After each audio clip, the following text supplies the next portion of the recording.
Can we please just stop demonizing food?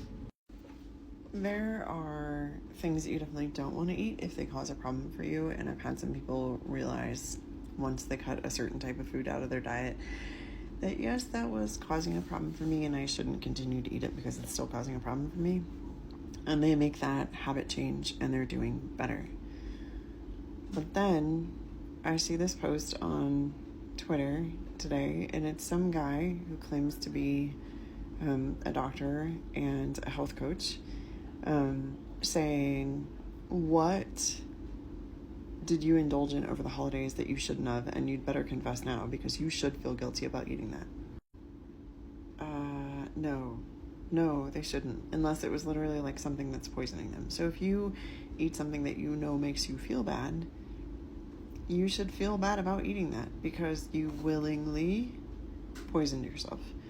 But if it's just like, okay, I had a chocolate chip cookie that I made that was all of the things I needed it to be, and that was fine. Or I had a glass of wine with dinner, and that was fine. Those are okay things. But here's the other problem I'm seeing. All these diets, all these literally diets, because they can't be sustained for long periods of time. And I'll give you an example. So somebody says to you, oh, you just need to go on a low oxalate diet. And 6 weeks later, you're tired, your skin's dry, your hair's falling out, and you can't figure out why. And they don't know why either, because they didn't do the research on the foods that you're eating, and they don't understand what's happening in your body.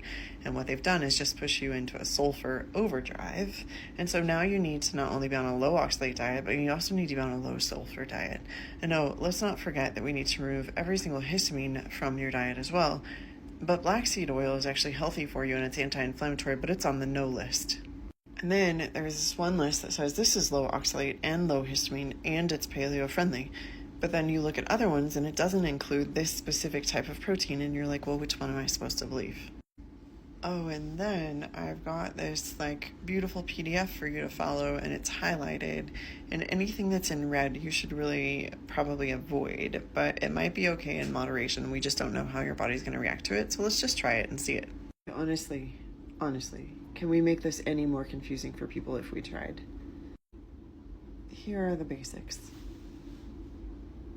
Eat protein. Eat vegetables. Eat a serving of fruit every day.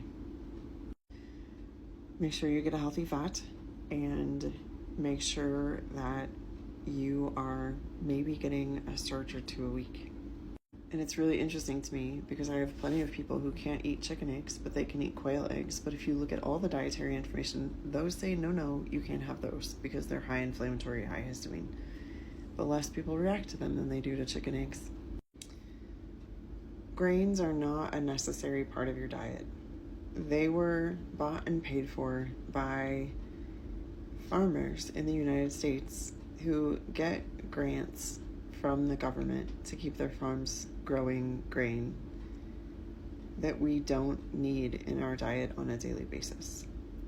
You do need the polyphenols and the antioxidants from vegetables and fruits.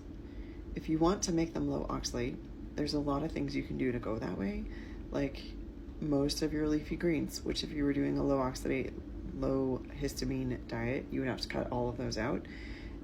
If you're doing the leafy greens, all of them can be blanched and you remove the oxalates. If you want to eat nuts and seeds, soak them for at least 4, but up to 12 hours, and you remove oxalates. It's not as hard as we're making it be.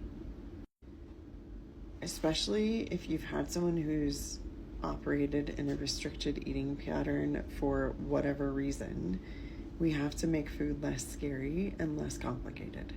People need to nourish their bodies, which means that they need to eat real food. And if we put all these restrictions on it, we're perpetuating a cycle that got them probably partially in trouble in the first place. The primary producers in your body of high histamines or reaction to foods are going to be poor gut bacteria, poor liver and gallbladder function, your methylation status, and the environment that you live in.